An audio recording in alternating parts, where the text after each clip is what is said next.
say that everybody has some gift. And that's a fucking lie. Because having a gift is the rarest thing there is. Vera Hernandez.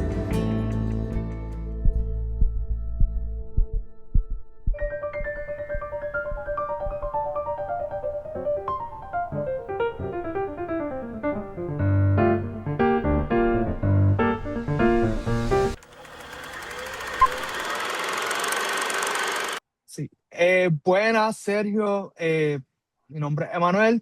We're going to do this interview in English, but we're You going to got it. put captions for everyone. So thank you so much, first and foremost, for making Becoming Vera. It's a film that I think it's going to speak on to a lot of people because it's a movie about coming from nothing and trying to achieve your dreams.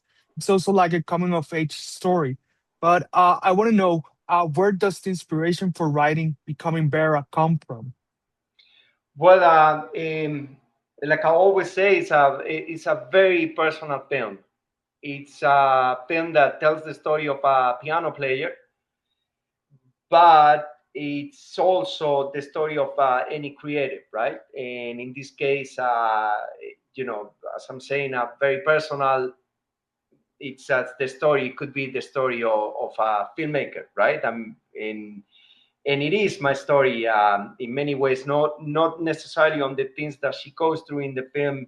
Some of them happen to me, but especially the things that she feels, how she feels and what she thinks and how she reacts. And that it's so it's even scary how similar my life it's been, right? I mean, I started writing, and then it became therapy, and all the, yeah, all myself was there all over the film. Yes, and I think that one of the challenges, I guess, for you as someone who's not only directing but also writing is the audition process. In this case, we have Vera, who's a talented young person, and I wanted to know, how was the audition process for casting Vera? Like that. I think it's very important to know how you found, in this case, Rachel for the role. Yeah. Yes, I did a very extensive casting. I saw over 4,000 people, in a very long period, in 4 months. And I wanted to cast Vera first because she's the central character, of course, and then sort of build the rest of the casting around her. The thing is that when I found Raquel, when she sent her tape, I immediately got drawn into her. I mean, I thought that she was. I actually thought she was the one, right? And I got scared basically because it was such a kind of like a discovery at that time that I started second guessing myself. But then, as I sent other scenes to her, and she kept sending me tapes back, and still do everything like just perfect, pitch perfect. I realized like she's the one. This is it. And I started casting everyone else, and sort of casting, characters that I knew they could be chemistry, right, in on set, and then doing what they call a chemistry audition, right, with all of them. And that's how I built it. I mean, it was a very long process, but it was also so much fun. Yeah, and speaking about the casting process, I also think that when I was watching the film, it was really important to know what songs you had in mind because we know that Latin jazz is very important in the film, and it's basically like the main genre of the film in terms of music. Like, how did that selection for the songs that would appear in the movie? Like, how did you select them? How did you choose them? Well, I knew the journey of the character. Obviously, I mean, I in the film, and I built everything, around that journey. Like I was saying, the character Vera, it's so central in the film, and it's all about that journey.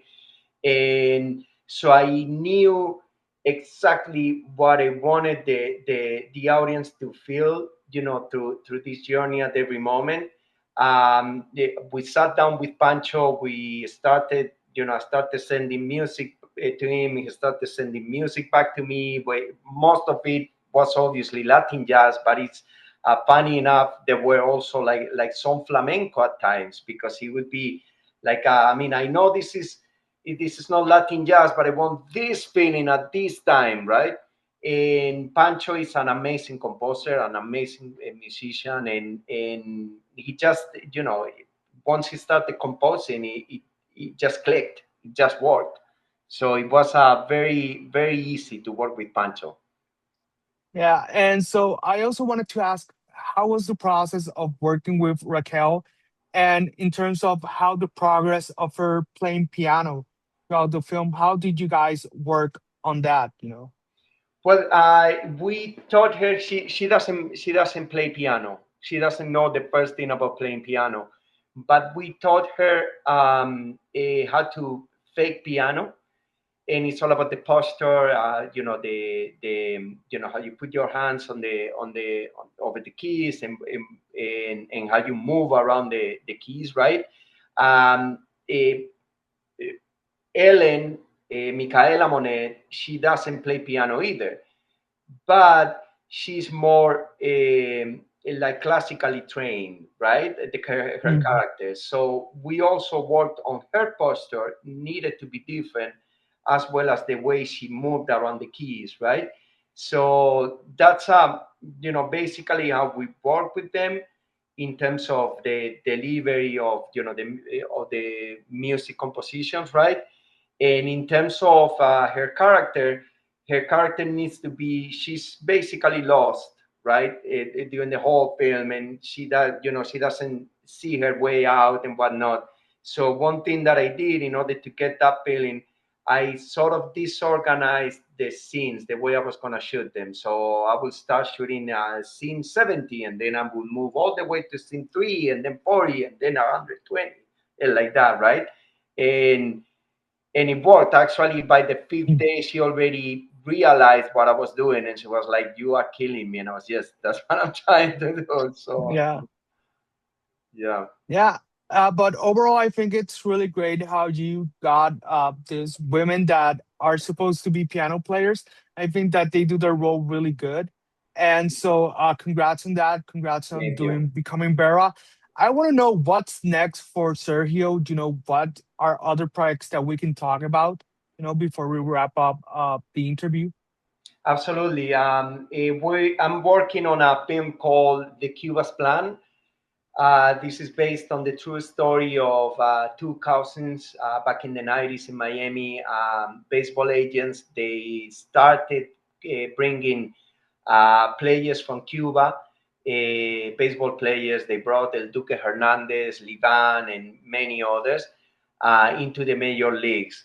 So this is sort of like a dramedy action film, and it's I like to call it the Wolf of Wall Street of Cuban baseball kind of thing. Okay, It's yeah, definitely a fun project, and something that I'm very so much looking forward to shoot. awesome. And so, are you in pre-production, or do you? I'm How's it looking? I'm finishing the script as we speak. It's Okay. the script is very close to yeah, to completion, and then we will move into casting, and yeah, all the fun stuff. Yeah, that's pretty good. Much success. That's a project that sounds really good. I hope that we can get to see it in theaters. I think there's a market for that. So, many blessings, muchas bendiciones, and Gracias. let's hope that we can see more of you in the next few years in cinemas. Thank you so much, Emmanuel. Yeah, thank you so Suerte. much.